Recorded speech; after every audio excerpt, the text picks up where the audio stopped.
Our top focus this evening, US President Donald Trump has said he is disappointed but not done with Russia's President Putin. This comes hours after Trump threatened to impose 100% tariffs on Russia unless it agrees to end the war with Ukraine within 50 days. That's not all. He also threatened secondary tariffs of the same amount on countries trading with Russia.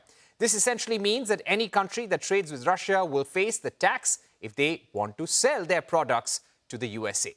Speaking alongside NATO Secretary General Mark Rutte at the White House, Trump said that he was very unhappy with Russia's lack of progress towards a peace deal, adding that a deal should have been made 2 months ago. Meanwhile, Russia's deputy foreign minister said that Moscow was ready to negotiate, but warned that Russia did not warm to ultimatums. The Kremlin has not formally responded to the 50-day deadline just yet. Trump has previously floated the idea of secondary sanctions targeting countries that continue doing business with Russia. This in a bid to isolate Moscow from global trade networks. Trump said, and I quote, "We've been very successful in settling wars with trade," end of quote. He even cited examples of India, Pakistan and Rwanda, Congo as examples.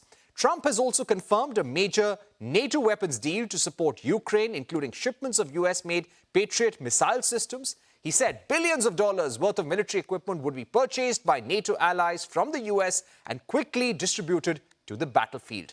Joining me now to discuss this further is Rachel Rizzo, Atlantic Council Europe Center. She's a senior fellow with the Atlantic Council. Thank you very much, Rachel.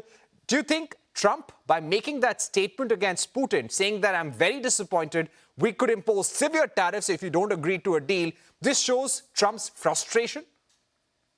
Absolutely. I mean, I think a lot of us who watch these issues pretty closely have been wondering for quite some time now when Trump would reach a point where he's so frustrated with Vladimir Putin because there seems to be no progress being made on this potential ceasefire, which Trump actually made a mainstay of his campaign.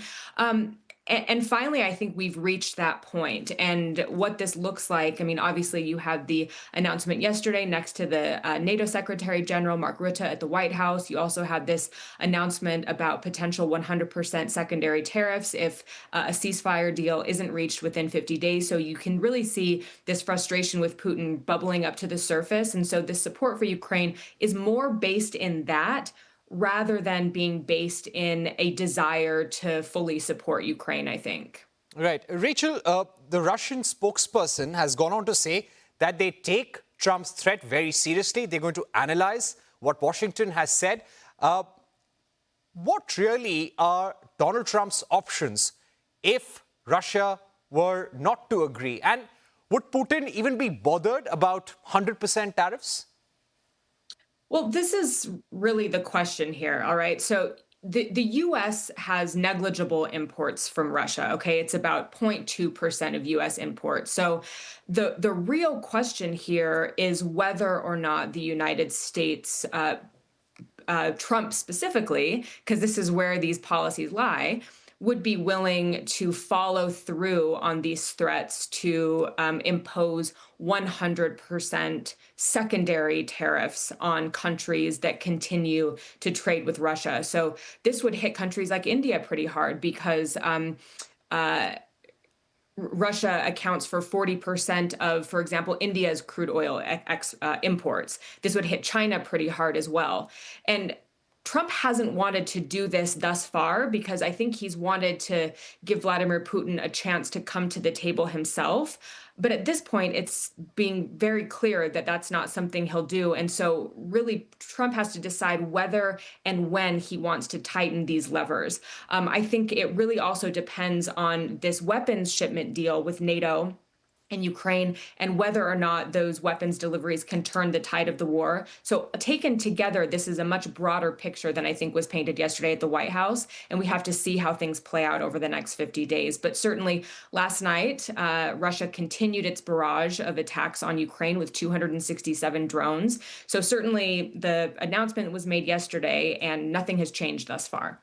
How significant is the latest defense package and support, military support to Ukraine? I think it's hugely significant. I mean, one of the issues, I think, with the first few months of the Trump administration and even during his campaign, as I said before, is he's made it very clear that he wants the Europeans to shoulder the most of the burden for continuing to support Ukraine. During Trump's campaign, he said over and over again that the United States has been sending all these weapons, that we've been spending all this money. And when you compare that to what the Europeans have been doing, it's been far more. Now, that's not a full picture. The Europeans have been doing a lot, and they have been really stepping up to the plate in terms of defense spending and supporting Ukraine. But the U.S. has really taken a back seat now, hoping that the Europeans can shoulder the majority, like the lion's share of the burden.